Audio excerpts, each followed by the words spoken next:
Hello and welcome to the Binge Thinker episode 57. My name is Jimmy Raymond. It's an absolute pleasure to have you here as always. Folks, on this week's episode, I'm taking it easy. I'm stepping back away from the deep spiritual education for a bit. Hope you've enjoyed that series. I've talked about it for weeks. I've had a lot of people reach out about how much fun and how interesting different concepts of going through King, Warrior, Magician, Lover has been for them and giving them some truths. Again, it's always been a real revelatory, there it is, revelatory piece for me, really with integrating the lover. I think I talked about that last week most profoundly. It's so funny in my life that I go through these profound learnings, and then once you read them and you get this level of acceptance within yourself, it's so crazy how many things, all these little frictions inside your life that are related to the problem at hand sort of ease in, right? They sort of align, and you become healthier, and you just making peace with the acceptance of who you're meant to be, or who you are as an individual in that particular aspect. The lover really lines up. I think the easiest way for me to explain this is that, with integrating the lover, and for myself, I've been seeing someone, and the interaction between myself and them has been really good, really healthy, which is something that's different and new for me when interacting and dealing with women, because I've actually had quite, I wouldn't say, it hasn't been tumultuous or troublesome.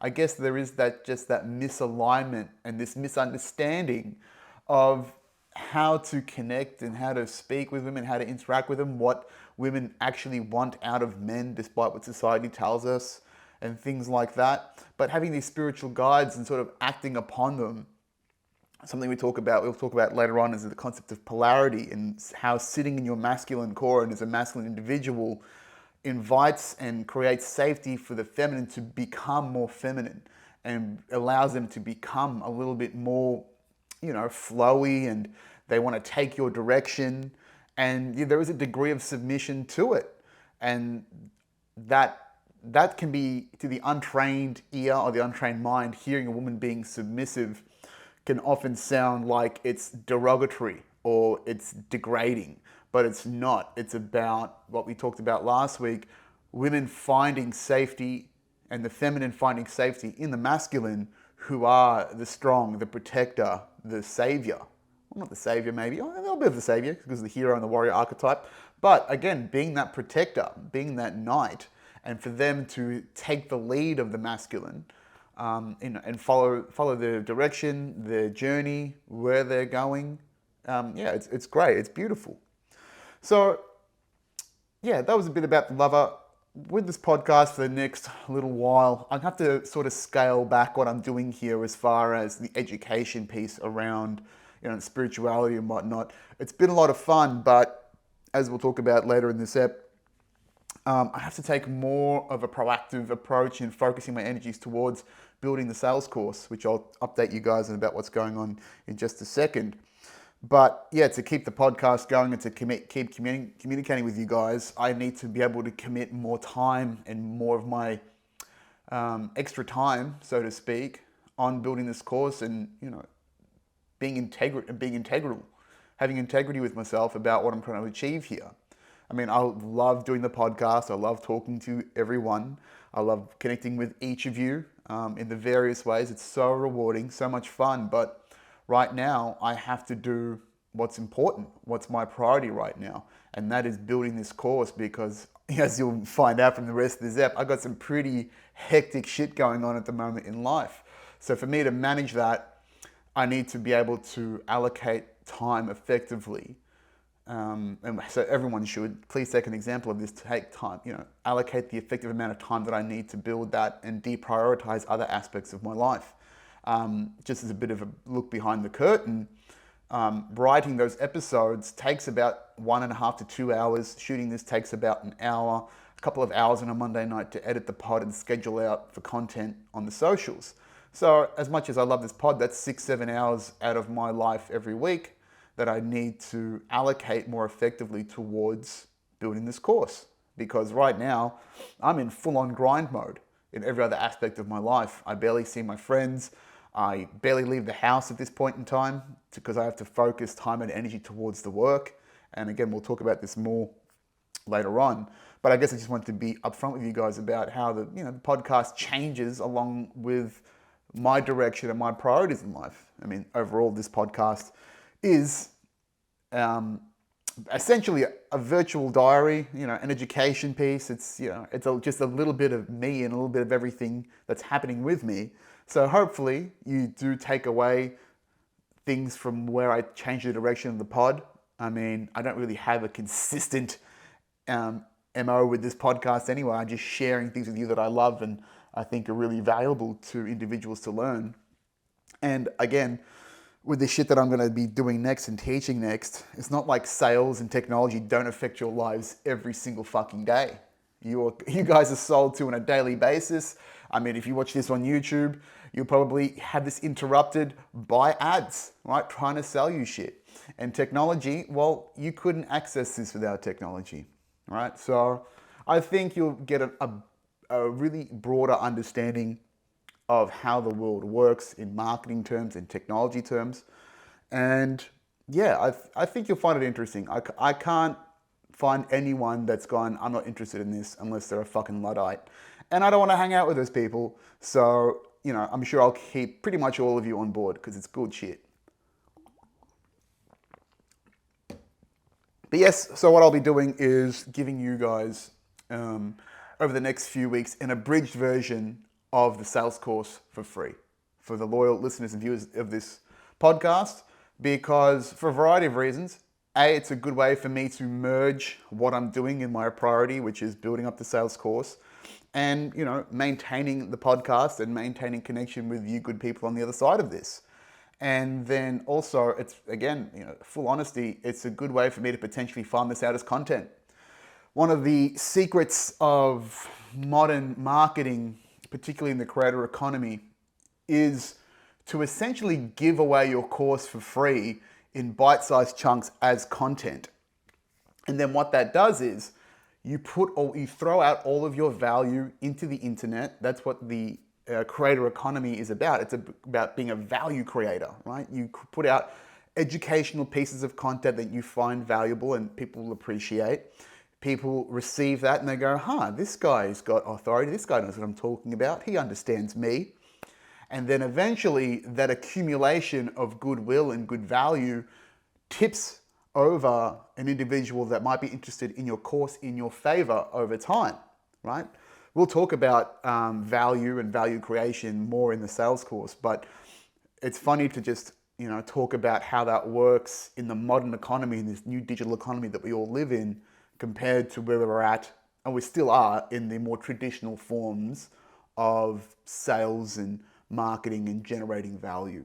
Because in reality, all we are doing when it comes to sales is exchanging value.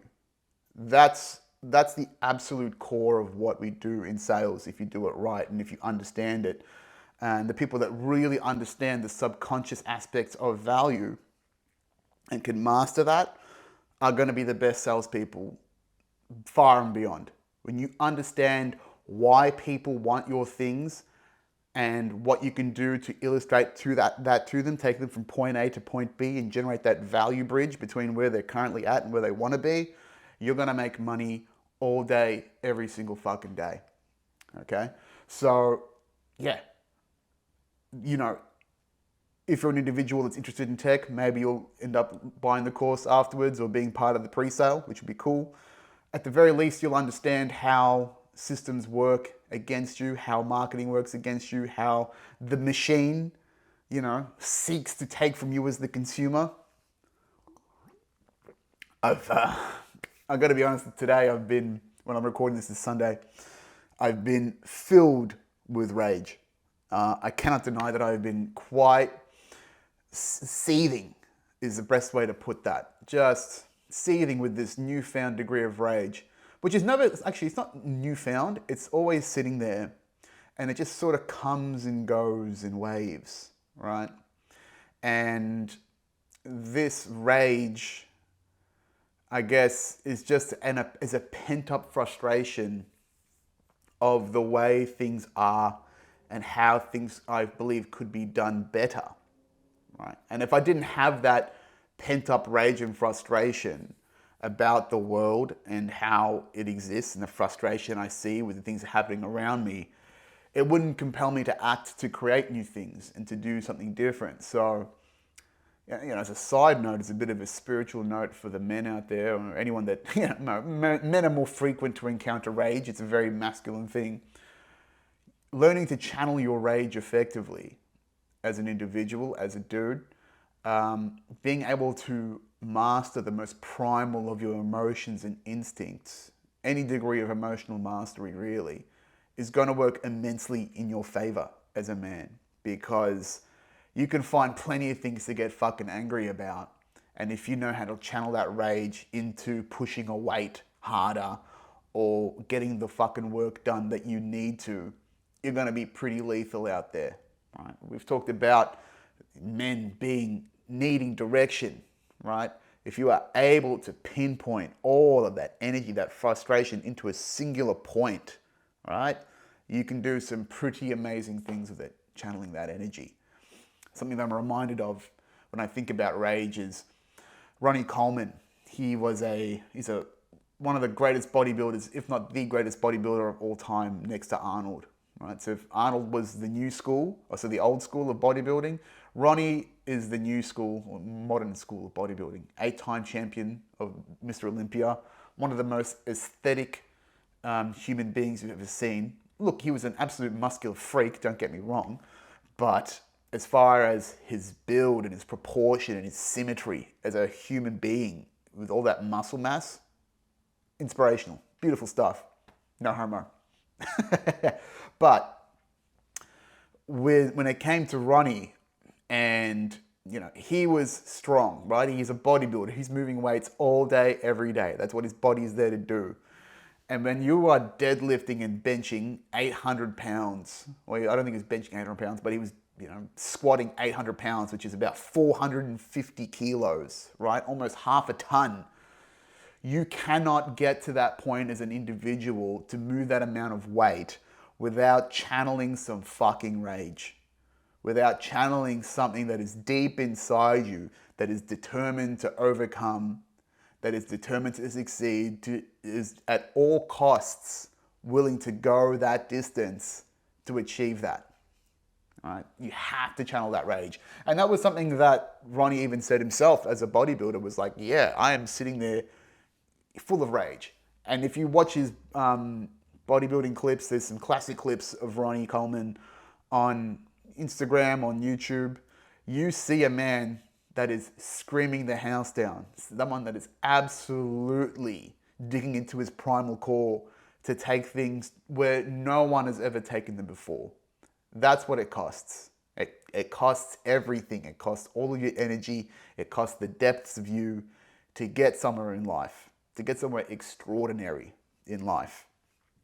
Now, unfortunately, poor Ronnie took it to the absolute extreme. He will be remembered always as a legend of the bodybuilding sport, but right now, 15 years after, or maybe even longer, after his peak and his, absolute domination of the sport of bodybuilding, that man is a human wreck now. He's got titanium plates all over his spine.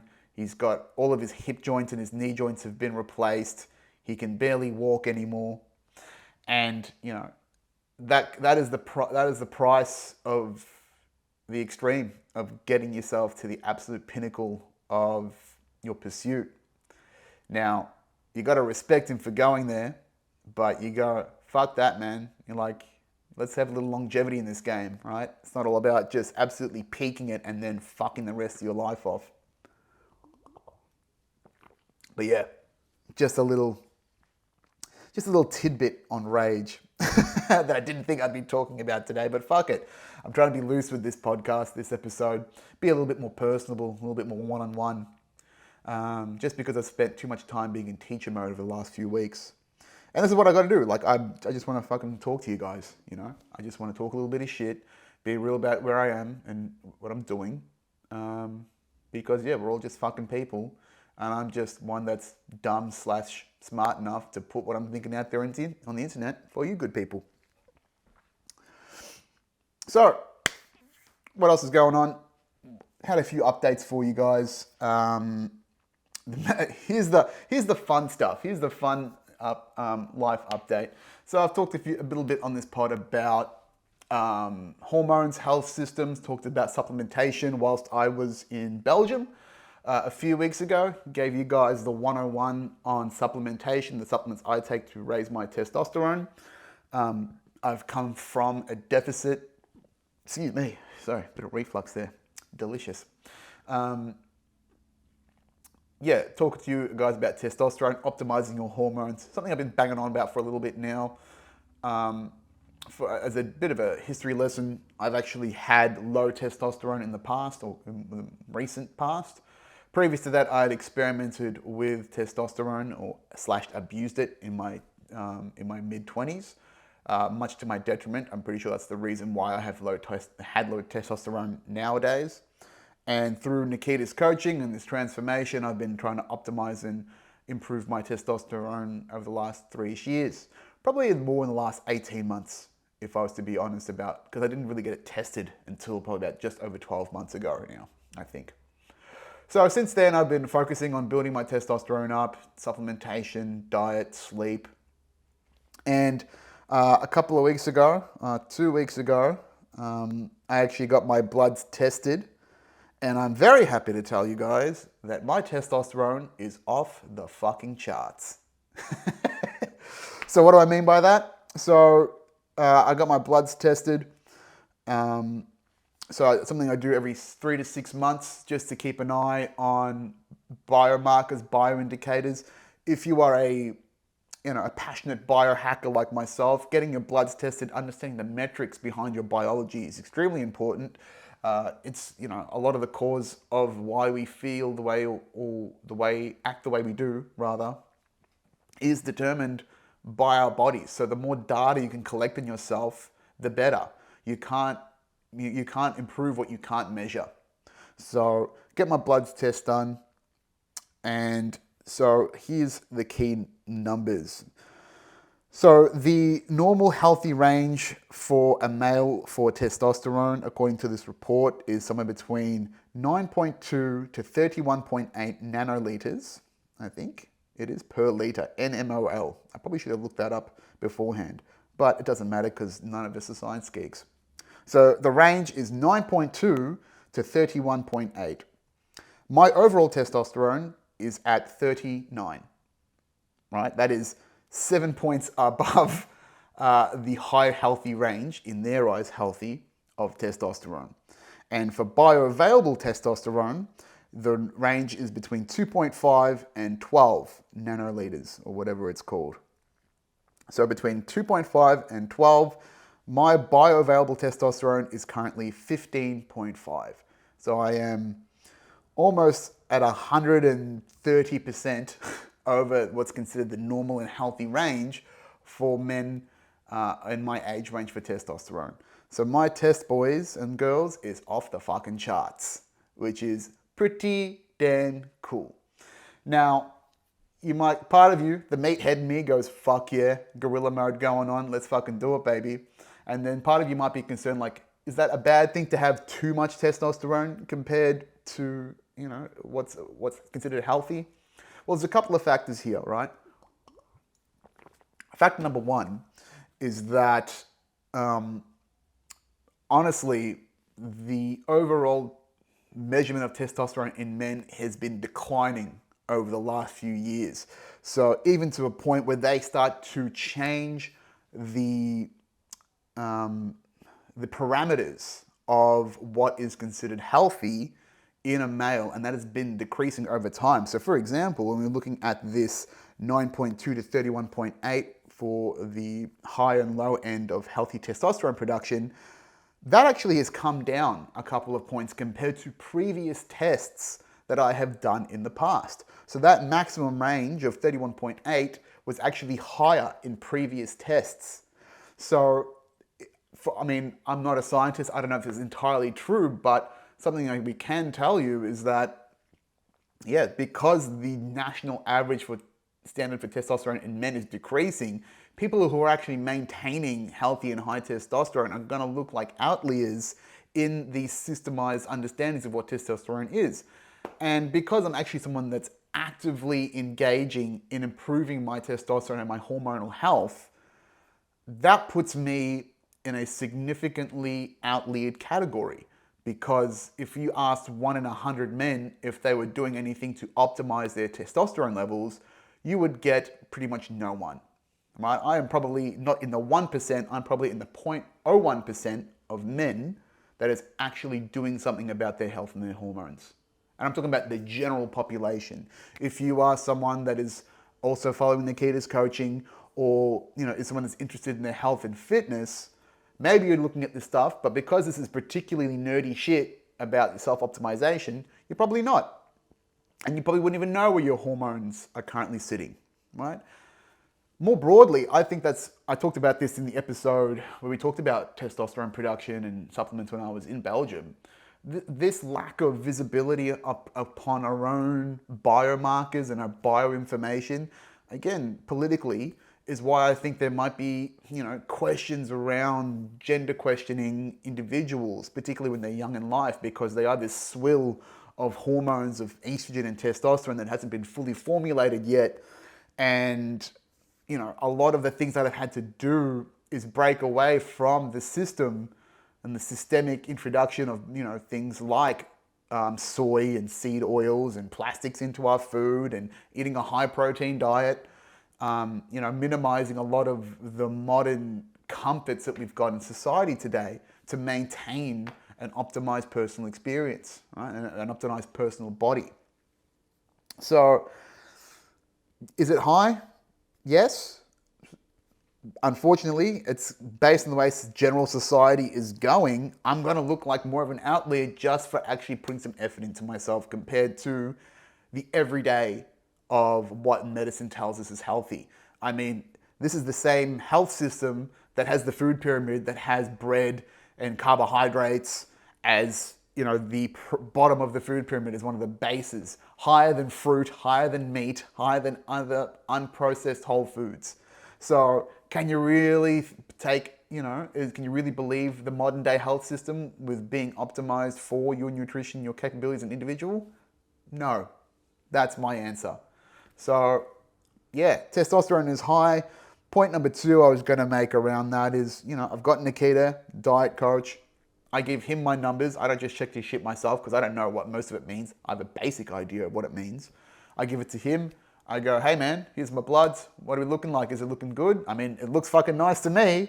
And he goes, yep, everything's great. Nothing to change. Don't change your broken system. Or if it ain't broke, don't fix it. So I'm like, fucking sweet. So, and I trust him over what society is going to tell me or the general health advice out there.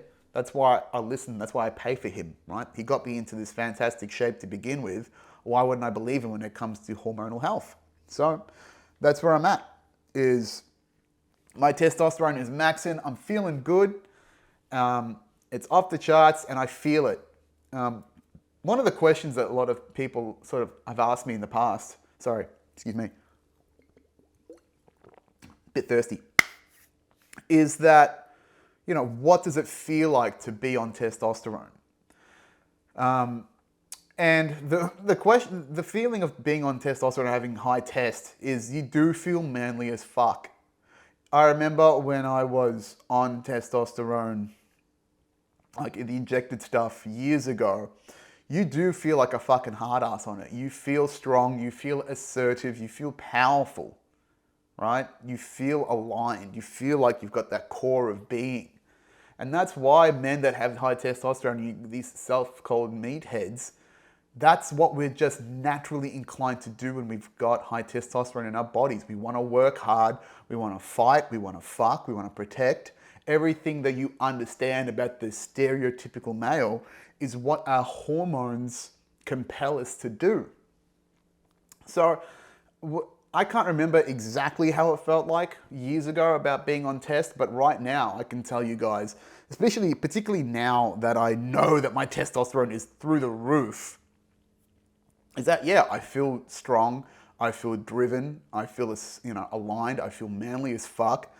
I'm currently bulking up at the moment, so I'm eating calories and just putting on quality tissue, just eating lots, lifting heavy, getting big and strong, enjoying being thick.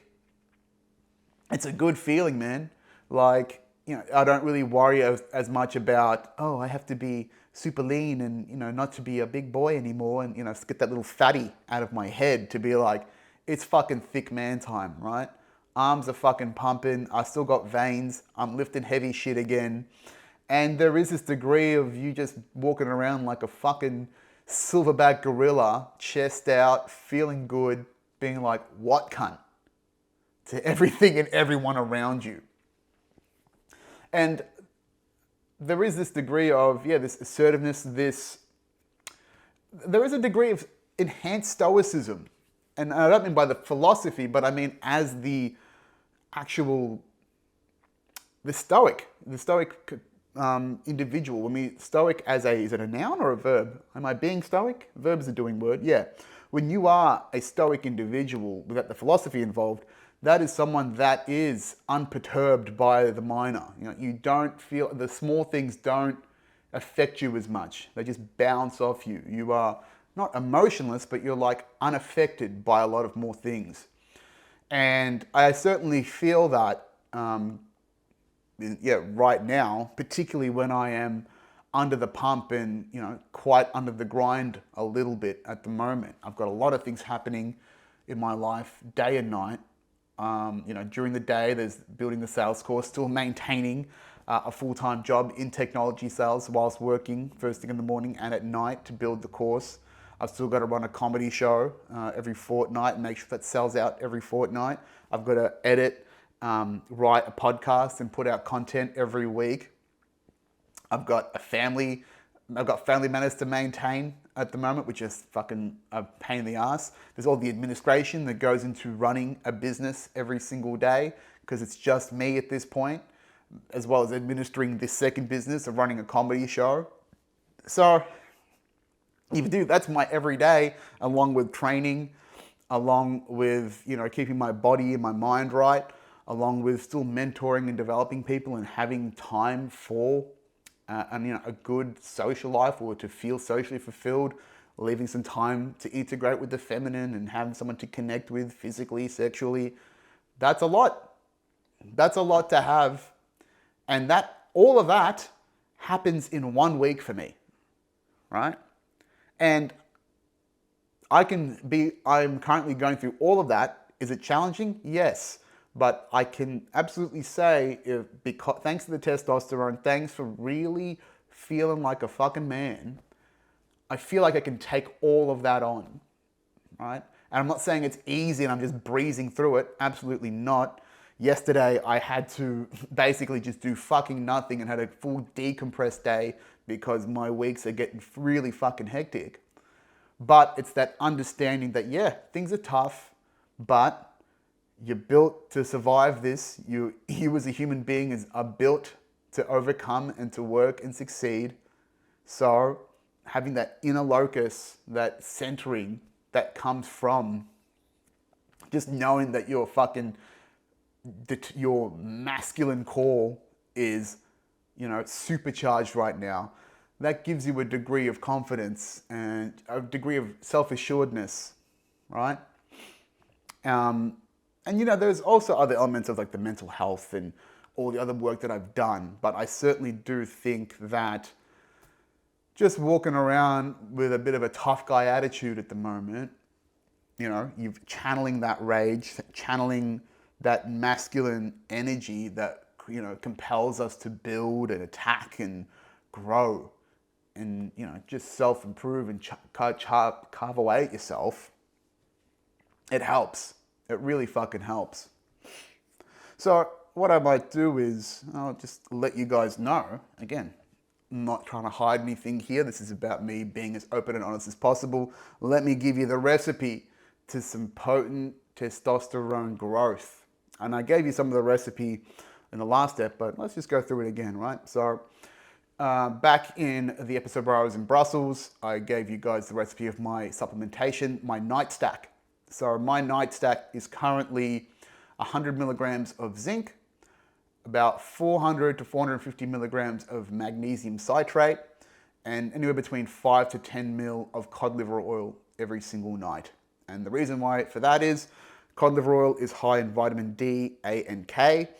Magnesium has a variety of other, it's the ingredients of testosterone, plus it's really good for your sleep and optimizing your sleep. And then zinc is required for healthy prostate and hormonal function in men. So those 3 supplements alone, taken every night, just over-the-counter versions. I get mine literally at the local chemist warehouse, which is just your cheap medicine place. Doesn't have to be anything necessarily fancy. That is what got me to a great level of testosterone. That was what recovered my testosterone from a low reading into a high reading within the regular parameters, right?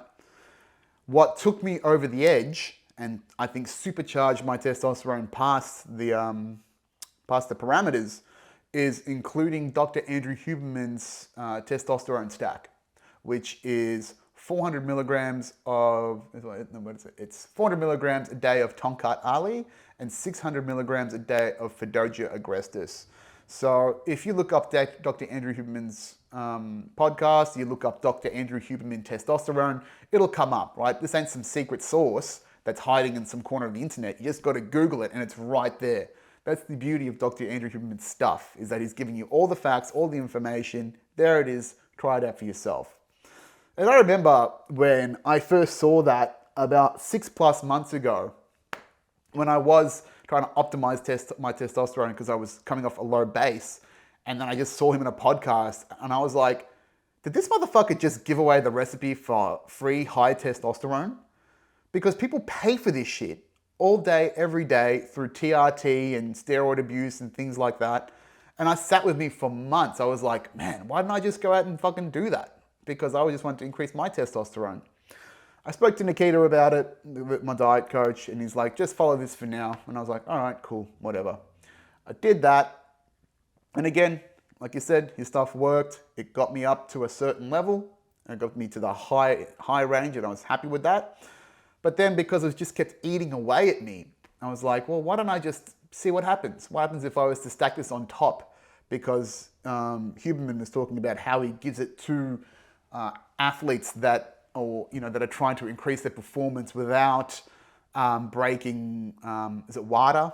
Those drug codes that the Olympics have and all major sports have, anti-drug federations and things like that.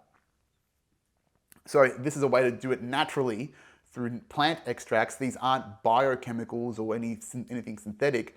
They're just plant extracts that stimulate certain hormones that build up into increasing your testosterone, right? So luteinizing hormone, follicle stimulating hormone.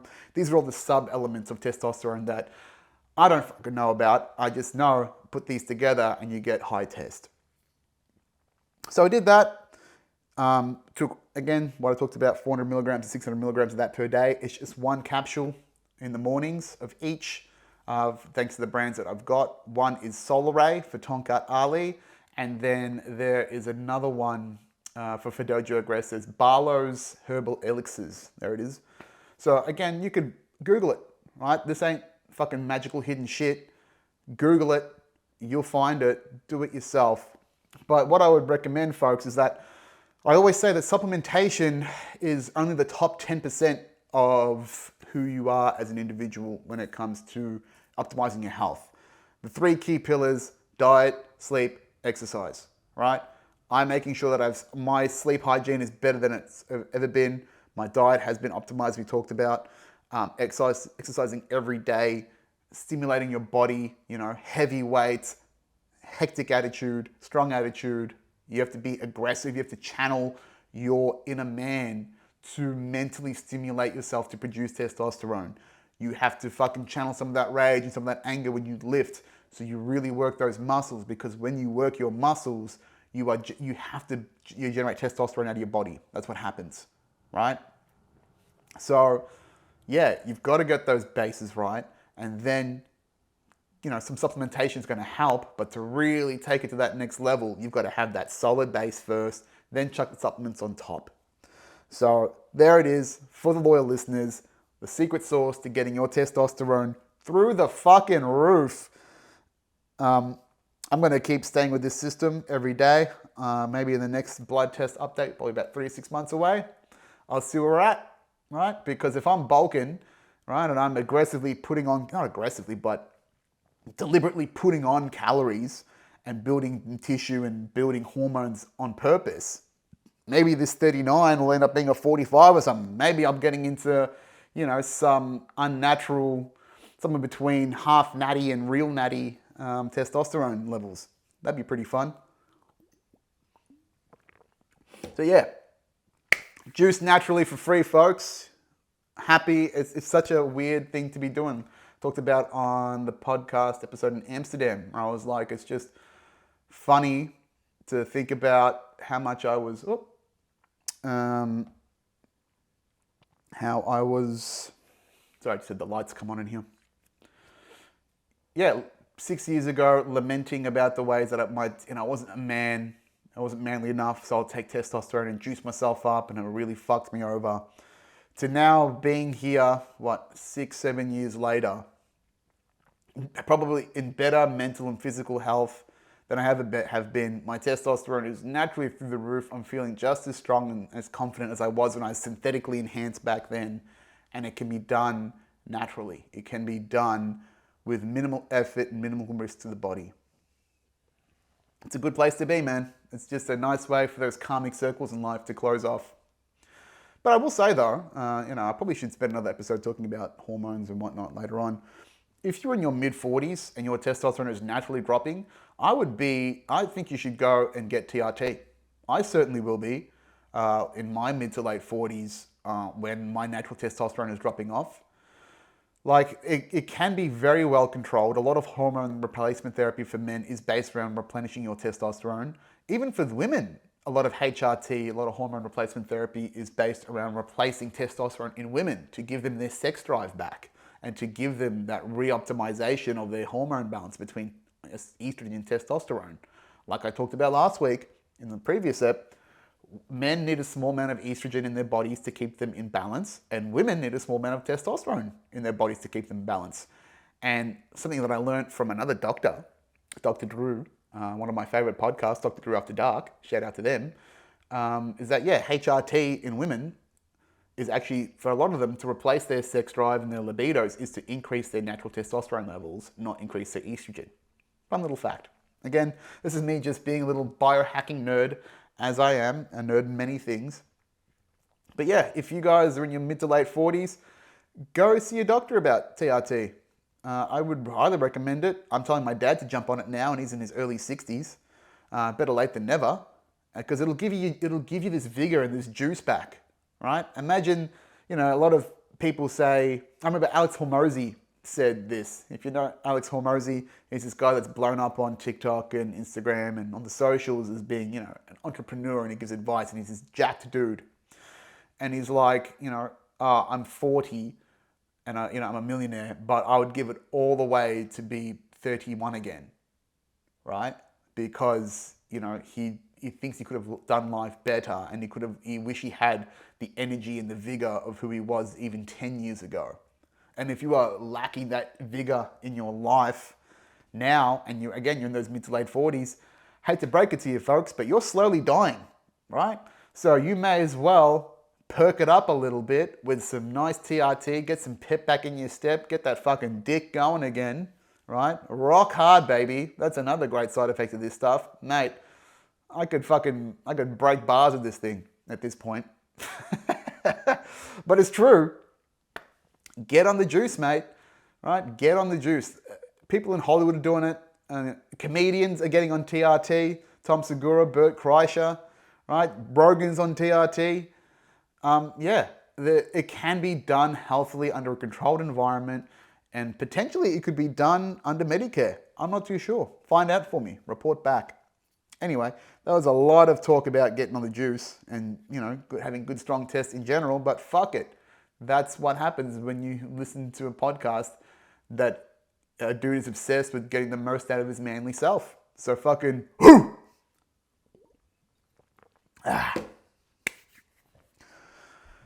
All right, let's get into some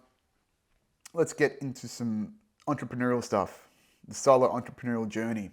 So all of this year, you guys have known I've been building this tech sales course over the last few weeks now. Whilst I've been talking to you guys about the majesty of King, Warrior, Magician, Lover, I have been building every single day the Tech Sales Academy from absolute scratch. And what does that look like? It looks like me investing $15,000 into a course creator mastermind. And what that is it's a bunch of professional course creators that teach you how to build and scale out your online course within a set period of time. It's called 30-Day Course Creator is the name of the mastermind.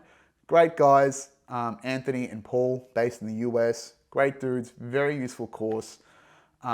And the reason why I did that is because I don't know how to build something like this, right? I have the expertise in my head of what I want to teach someone when it comes to tech and tech sales. But something that I learned from ACN and Aussie Comedy Network and starting my own business is that I have no fucking idea really what I'm doing in the digital world. So I need to be humble and invest in people and mentors that can teach me those ways and download their systems and put them into my brain. This is what we've talked about so many times on this podcast, guys. Systemic thinking. You've got to build systems into your head that your brain can autopilot and go to the next step of, and build these good habits and just integrate them as core parts of your being. That's your systems. So I've been paying for these guys' systems and building every day, building the branding, the logo, the website. I've just started creating video content for it. Hence, if you're watching on the YouTube, you can see that I've got the logo up now and I'm starting to film stuff for it. And I'm just chipping away every single day, hopefully about an hour's worth of work per day. And in the mornings, just these little small steps to slowly get to where I'm going. So at this point in time now, I'm close to pre-launch. And what pre-launch is establishing the bottom of your sales funnel, right? So what is a sales funnel? A sales funnel is the process that everyone, it's a model of what each individual goes through in the process of a sale. You as a customer go through this model of the sales funnel whether you are aware of it or not, right? And the idea behind a sales funnel is that in the digital world, it goes, the top of the funnel is attention, then desire, so then interest, then desire, then action, AIDA. And what that means is that if you might find me on the internet and I catch your attention through some content that I put and you follow me. And then you build interest in me, or I build interest in you over time because I put out more content that you find engaging. Eventually, I might put an offer out there that you might be interested in and you might desire that. And you go, ooh, I'd like to buy this guy's stuff, or I want to know more about this dude. And then eventually you get compelled to act, which is the bottom of the sales funnel. And that's when you buy something. That's the action component, right? So that's the sales funnel. But what you need to do with your sales funnel is have something at the bottom of the funnel that people can act upon, okay? So when you do that, that is when you've got like a sales course or a product to sell or a newsletter that you want someone to sign up to, right? You need something of value to exchange with an individual to put into that funnel in the first place, or else you're just building up a whole bunch of interest for no good reason.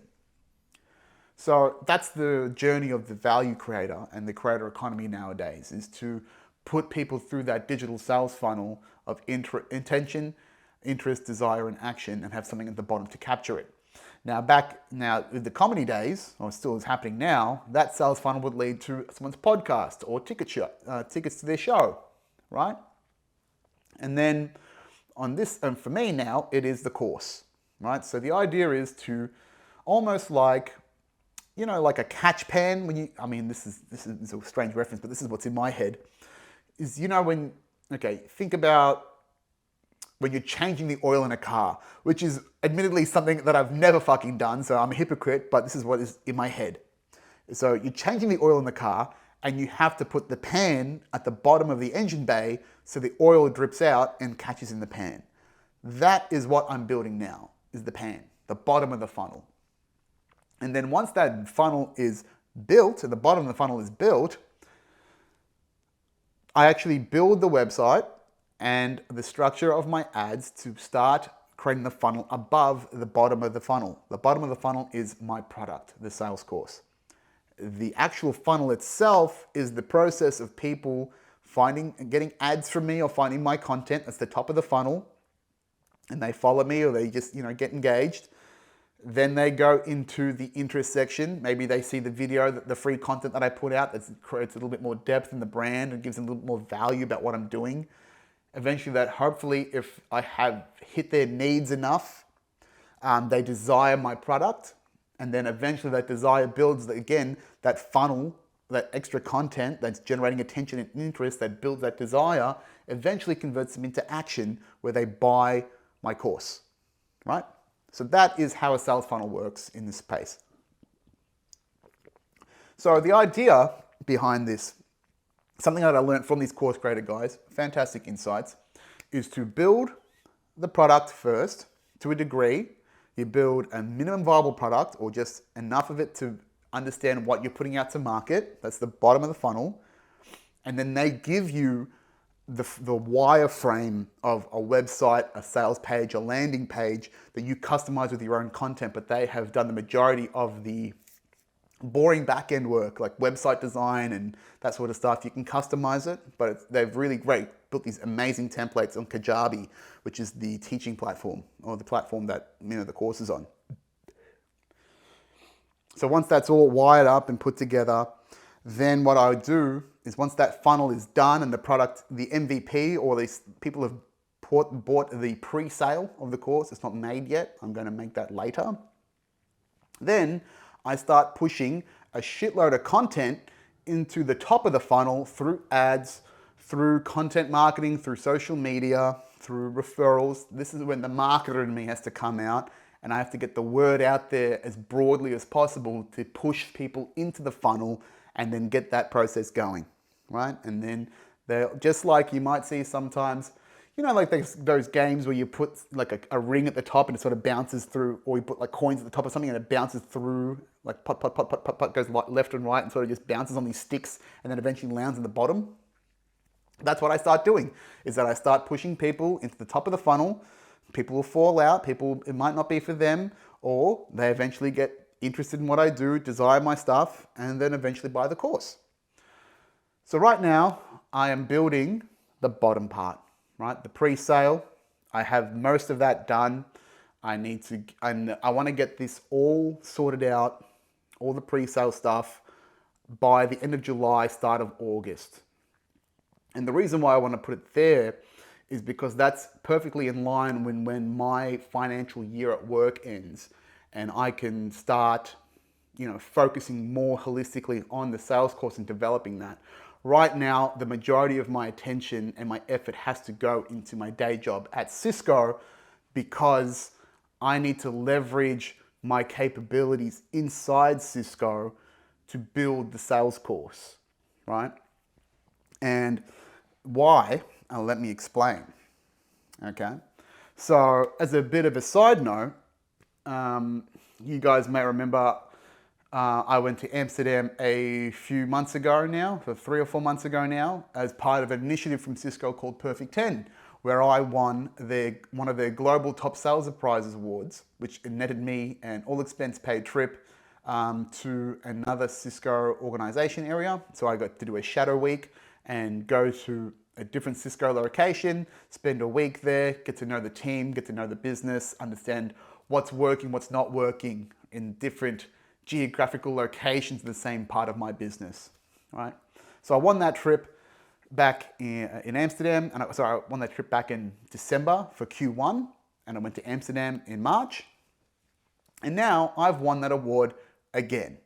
So I have won the Perfect 10 twice in my first year at Cisco, which is pretty crazy, right? So this initiative has only been since the start of this financial year, which is from, let's call it July last year, and it's a quarterly award. So out of the possible 3 quarters, I've won it twice. And it's not like there's like a handful of people that can win this. There is 12 of these spots, 12 of these awards given out every quarter in a business of 2,500 people. So I'm the only person to have won it twice, since this program has started. So what I'm planning to do, which is great, right? I've won it again, crazy, hilarious, that I've won this. But again, just goes to show that I know what the fuck I'm talking about. I know how to goddamn sell. And so what I'm doing now is I'm taking this next trip because I got to go overseas again. I'm going to go to the US this time, and I'm going to go to North Carolina. And what's in North Carolina? It is the hub, one of Cisco's main hubs. And in this hub is the leadership of my part of the business and also the CSAP community. And what the CSAP community is, I don't know what it means, CSAP, but essentially the graduate program for university grads to join and become part of this. It's like a well-paid, in-depth internship that eventually feeds them into a pre-sales role or a sales role inside Cisco when it's done. So it's like an 18-month course that teaches you how to become a good Cisco employee, the products, the business, the processes, etc. Because Cisco is a complex business, a big complex business. So great in theory, love that they've got an academy of their own. But from my own learnings of being around these CSAP graduates who are my colleagues, going to Amsterdam to go to the CSAP hub inside Europe, which was in Amsterdam when I went there, and now I'm going to go to the US, again to another hub. It's a strategic play to get myself in front of leaders to talk about the sales course, because by the time I get there in September, the pre-launch will have happened. So I will be publicly launching the pre-launch in August of some time, where I go, I'm releasing this product, it's due out in October-ish, and it's everything, right? So they're gonna see what I'm gonna put on offer out there. So I'm gonna start selling this thing in public. So I'm gonna go, hey, look, Mr. Cisconian, Mr. Vice President, whoever it is, Cisco leaders, I am undoubtedly one of the best sellers in your business. Here is everything I know about sales to make the rest of your sales team better at their jobs. What does that mean? That means more money for them, which means more money for you, right? Because I'm in a sales organization. And by the time September comes around, just to really step it up a notch, now that I am a 2-time winner, well, I'm going, fuck this, why don't I try and become a 3-time winner, right? Because the first 2 times, I did not intend to win the perfect 10. It just happened based on my sales metrics. But now I understand what those metrics are, and right now I'm in Q4, so at the end of this financial year for this program, I'm in a fantastic situation and well-positioned to potentially win this again. Right now, I'm already sitting on 100% of my sales number with 6 weeks to go in Q4.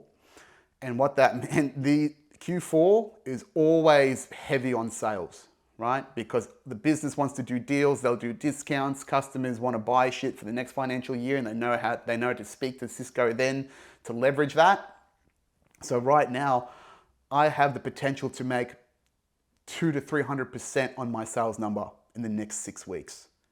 And if I do so, not only would I have a good chance to become a 3rd perfect 10, but they also have other incentives for top salespeople for the full year. One of them for Cisco called Sales Champion, and the other one is called Chairman's Club.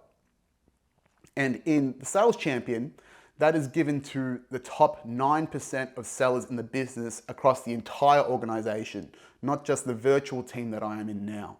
So across the entirety of Cisco, a $52 billion company with some 10,000 plus employees. I don't have many of the salespeople, but I would be if I get Sales Champion, I'm in the top 9%, right? And that is achievable if I was to get anywhere between 150, anywhere from 130 to 130 to 150% of my number, I would be able to get sales champion. Realistically, if everything falls my way, the way I'm planning it to, I'm aiming to get to 250% of my sales number. Okay? And what that means for me is that I'm trying to go for Chairman's Club. And what Chairman's Club is the top 1% of sellers within Cisco. And what you get with Chairman's Club is another all expense paid trip with the other 1%ers, the other Chairman's Club employees. And you get to go to some exquisite place where they really fucking dial up the hospitality, right? We're talking like resort living, jet skis, delicious food, lifetime experiences, gift packs, right? And as well as the prestige of being the top 1% of salespeople in Cisco, one of the world's most well-known tech brands on the planet. So, if I am to get all of that, right? If I can nail down these next 6 weeks and really fucking sell everything I can, again, with the systems and the integrity that I have, not trying to be some dodgy prick trying to flog things down people's throats, by doing it my way, by doing it the legitimate way, by understanding people's needs and solving their problems with technology, which is everything that I preach in the course, I have an opportunity to really put myself in, a very powerful position, not just in Cisco, but to anyone that understands sales numbers, anyone in the industry, right? I mean, even in Cisco alone, I have a potential target market of 1,000 to 3,000 people inside Cisco that I could sell this course to, probably more, right? Because those are the amount of people that are in 5 to 6 years of their tech sales career inside Cisco. That's what I forecast. The majority of people in my part of the business, which is about 2,000 strong, would be early in career, first 5 years of their tech sales career. Realistically, I could sell this course to anyone inside Cisco that's in sales, because the engineers, right, that's an untapped resource where they could become more sales focused instead of being less technical, which they should. They need to be, because the technology will start to take care of itself and their role will become less and less valuable over time. Plus, there's more earning potential as a salesperson than there is an engineer. There's anyone in sales that wants to get 10, 20% better. Even if I make you 1%, if you're a seasoned pro and I make you 1% better at your job, that 1% compounds over the life of your career. So that 1 can go to 110 to 130%, or, of that return, right? Getting a little bit meta here. But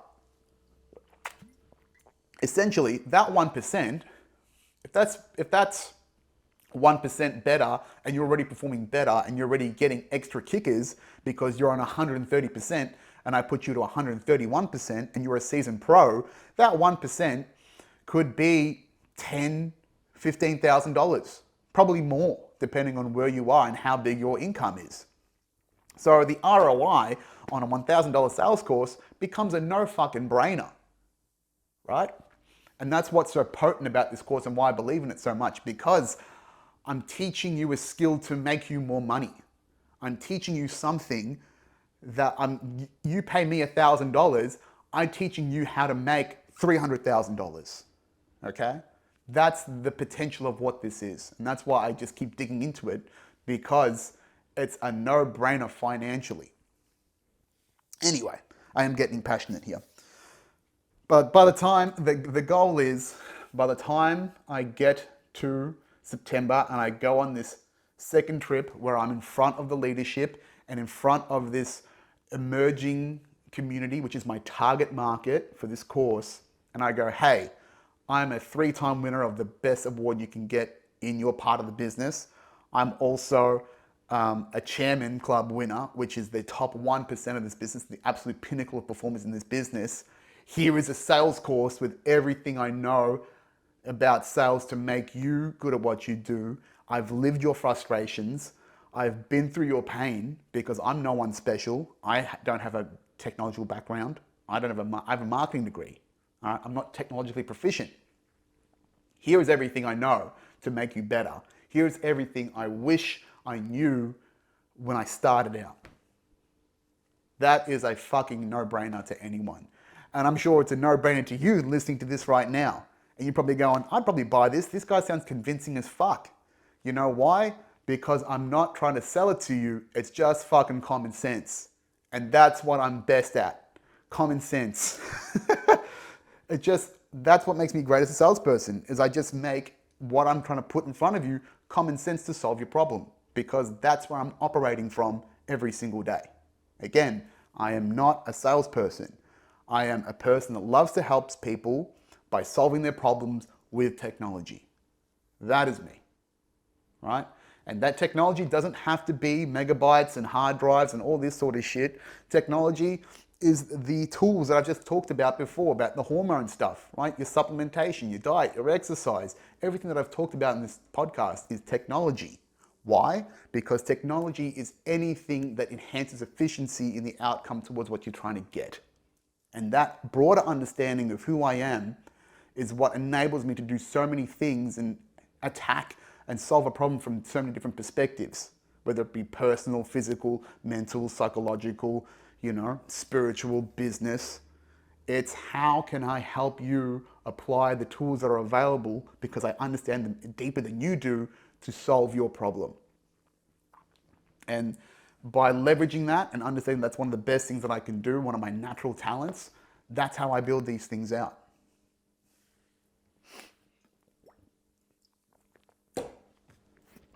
So there it is, right? That's where I'm currently at right now, is I am deep in the grind, building this course out, building the funnel out for now.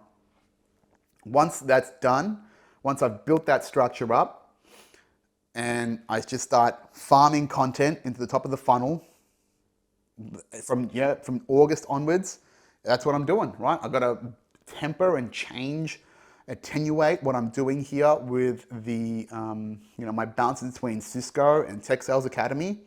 So that will start to tip over towards the Tech Sales Academy part. I'll just cruise through Cisco because it'll take me a few months to get all the money. Oh, that's another thing. If I make 250% of my number, which I'm aiming to do at the minimum, that's $100,000 in commission that I will make in my pocket. Not in my pocket, actually. The tax will take a fair chunk of that out.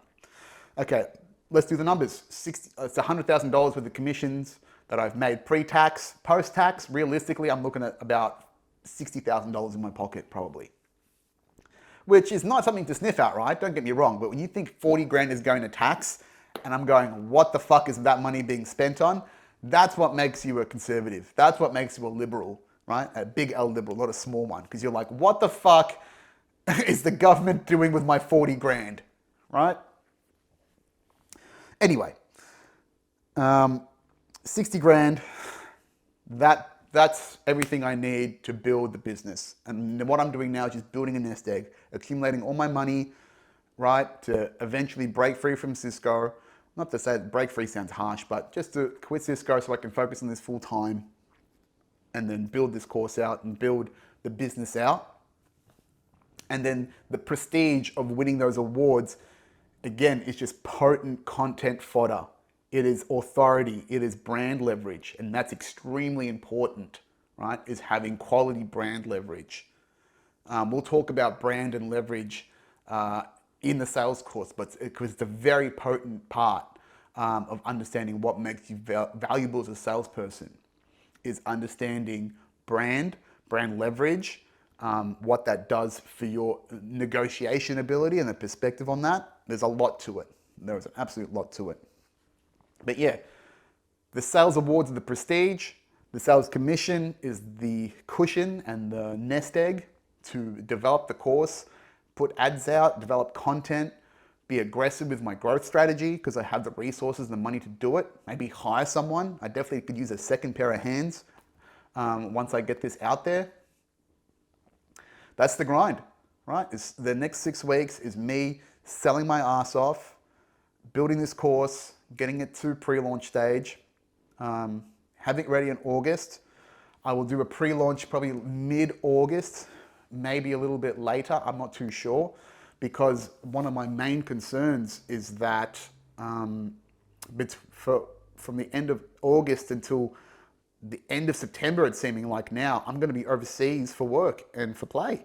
So I have to go back to Vegas. I have to go back. Sounds like what a shame. I have to go back to another all expenses paid trip to Las Vegas for a week on my birthday as well, for Cisco's Impact, which is their global sales kickoff. After that, I'm probably going to spend a week or two in Japan with my brother to celebrate his 21st birthday. And then I will hop back to North Carolina in the US after that trip for the Perfect 10 trip. And then, yeah, hopefully meet with leaders and meet with the CSAP community and start internally selling this course. Because if I get it, again, here's the numbers, folks. I'm selling this course at $4.99 Australian at the moment. I have to sell 2,000 courses to make $1 million in revenue. That does not seem hard, right? It's going to be hard, and that might sound a bit arrogant, but 2,000 customers, I mean, I could get 1,000 of those from Cisco potentially, and then the others could come from YouTube ads, the content that's out there. Like, getting to $1 million doesn't seem that crazy. And that's why I'm just, having to put the blinders on and going, it's going to be hard, right? It's going to be hard. It's going to be difficult, but it seems less elusive than I have ever thought it to be, right? And I probably might talk about the psychology of money and why I think like that in another ep, because I've had to change the way that I think about money and income. And, we talk about the abundant mindset, which is true, right? But when people talk about money abundance, there really is this concept and this idea around you have to be willing to holistically accept that you are worthy of the money that comes to you and what you want to bring into you, whether it be millions of dollars or not. You cannot have a mindset where this amount of abundance eludes you, right? And because I've spent a lot of time working with millions of dollars, it doesn't seem like a crazy amount to me. It used to seem like a crazy amount to me that someone would pay, $10,000 for an internet connection or something like that. But now, the number doesn't even bother me anymore. It's the solution. It's what it enables, because money is a resource, not an outcome. And again, we'll talk about this later in the course. I'm going to leave it there, guys. I've definitely gone pretty psycho-ranty. Not psycho, but, I'm definitely upbeat. You can tell I'm excited. I'm getting into classic binge thinker. I'm getting into tangents, talking a lot of shit, talking super fast. Hopefully you've caught up. Hopefully you're as excited as I am about this, right? I'm working like a madman, and it's going to cause me a little bit of madness, but it's going to be worth it. And I cannot wait to take you guys all on the journey with me. You know where to find me, folks, at Jamil J. Raymond on all the socials. Keep up with what I'm doing on there, although you're probably getting the best piece of the puzzle by checking out the podcast. Do me a favor if you're on the YouTubes. Again, like, subscribe, leave a comment for the algorithm. Check out Tech Sales Academy. Sorry, if you want to put your name down for the pre-launch, right? I do have one page up at the moment, just as a coming soon. If you go to techsales.academy, there is a landing page there where you can sign your email up, and you will eventually get some newsletter updates and things like that, some tidbits, and you'll just get a lot of updates and a lot of content around it. You'll get free tech updates if you're in tech sales and you want to get some of the insights that I'm providing for nothing. Go ahead, check that out. Eventually, I'll be putting stuff out through there. Or just keep watching the podcast, guys, because you're going to get a $30 million sales course for absolutely nothing over the next few weeks. That's how much I've sold over the last 5 years alone. $30 million, right? I have not missed a sales number in my entire professional career. I'm about to give you the full force of what it means to know what the fuck I'm talking about when it comes to sales. And I cannot wait to share it with you all and get it out into the universe and get other people to sell with integrity, with confidence, and build their own brilliant futures. That's it for this week, bingers. Thank you for your time and attention. I'll see you next week. Ciao for now.